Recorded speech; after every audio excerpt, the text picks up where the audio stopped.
What if I told you that a 21-year-old engineering student sitting in his university dorm became one of the world's most dangerous cyber criminals without ever meeting a single victim?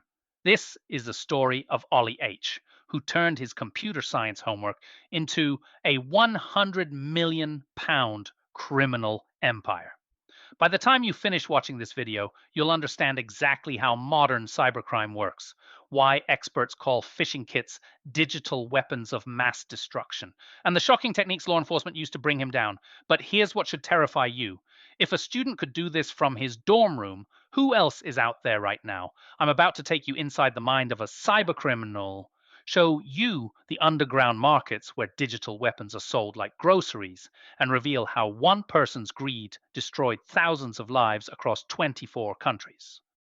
October 2021. Ollie H. is just another computer engineering student at the University of Canterbury, smart, ambitious, and learning to code. But somewhere between his cybersecurity lectures and late night programming sessions, Ollie made a choice that would change everything. He started creating what cybersecurity experts call phishing kits, complete packages that let anyone, even without technical skills, build fake websites that look exactly like banks, charities, and government sites.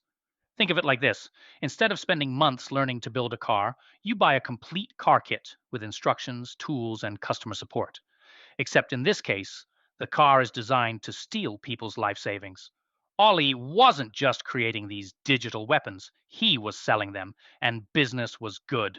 Very good. By 2022, he was operating a full criminal enterprise from his student accommodation.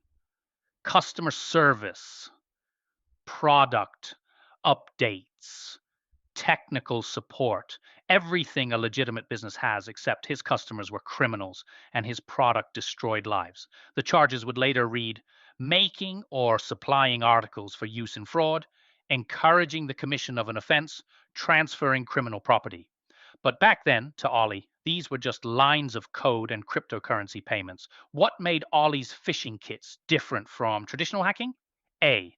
They required advanced coding skills. B. They were plug and play tools anyone could use. C. They only targeted banks. Between 2021 and 2023, Ollie created and sold 1,052 phishing kits. Let me put that number in perspective. That's nearly one deadly digital weapon every single day for 2 years. These kits targeted 69 different organizations, major banks, cancer charities, government tax offices, anywhere people entered sensitive information. Ollie had a weapon ready to exploit it. He operated primarily through encrypted Telegram channels, advertising his kits like any other product. New PayPal kit available, updated with latest security bypass, customer support included. And here's the most disturbing part. Ollie provided customer service to criminals. When a fraudster couldn't figure out how to deploy a kit, they'd message Ollie for help. He'd walk them through the process of stealing money from innocent people. The payments came in cryptocurrency, over £300,000 that investigators could track, but the real number was likely much higher. His kit spread across 24 countries. From small towns in Finland to major cities in Switzerland, Ollie's digital weapons were deployed by criminals who'd never met him, stealing from victims who'd never heard his name. One organization alone lost approximately €1 million, but behind every statistic was a real person, someone checking their bank balance and watching their life savings disappear. How much money did investigators confirm Ollie received? A. £100,000. B. £300,000. C. £1 million. But every digital criminal leaves a trail, and the City of London police were watching. The investigation began with a tip from cybersecurity company WMC Global. They'd identified patterns in phishing attacks, the same code signatures, the same exfiltration methods, all pointing back to one source. Investigators traced encrypted communications, followed cryptocurrency transactions, and mapped the network of criminals using Ollie's kits.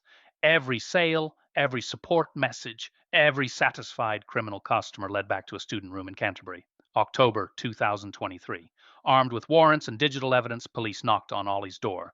The young man who'd been living a double life as student and criminal mastermind was finally caught. They seized his devices, his cryptocurrency wallets, his entire digital empire. But here's where the story takes an incredible turn.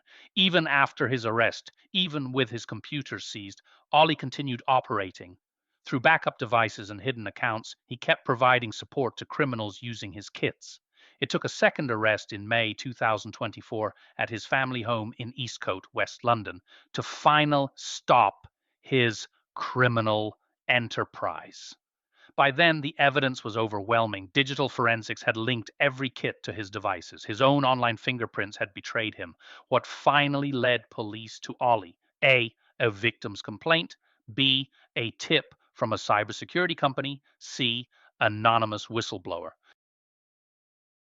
July 23rd, 2025, Southwark Crown Court. Ollie H., now 21 years old, stood before a judge to hear his fate. 7 charges: making articles for fraud, encouraging criminal offense, transferring criminal property, each one representing thousands of victims and millions in stolen money.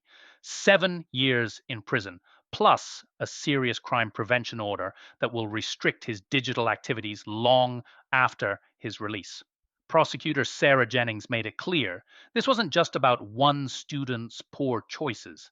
This was about the industrial scale of modern cybercrime and the devastating impact on real people. But Ollie's story isn't unique. Across the world, law enforcement agencies are uncovering similar operations. Students, young professionals, even teenagers turning their technical skills into criminal enterprises. The National Crime Agency estimates that phishing attacks cost the UK economy over £2 billion annually. And that's just one country. Which brings us to the most important question.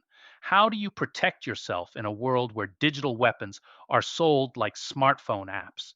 The answer isn't just better passwords or fancy security software. It's understanding that behind every phishing attempt is someone like Ollie, intelligent, motivated, and constantly improving their methods. Ollie H.'s empty dorm room tells a story that's being repeated around the world right now. Brilliant young minds choosing the dark side of technology, turning their skills against innocent people. But this isn't just a story about one criminal student. It's about the thousands of victims whose lives were turned upside down by someone they'd never meet, using weapons they'd never understand. The best defense against these attacks isn't fear, it's knowledge. Understanding how these scams work, recognizing the warning signs, and staying informed about new threats.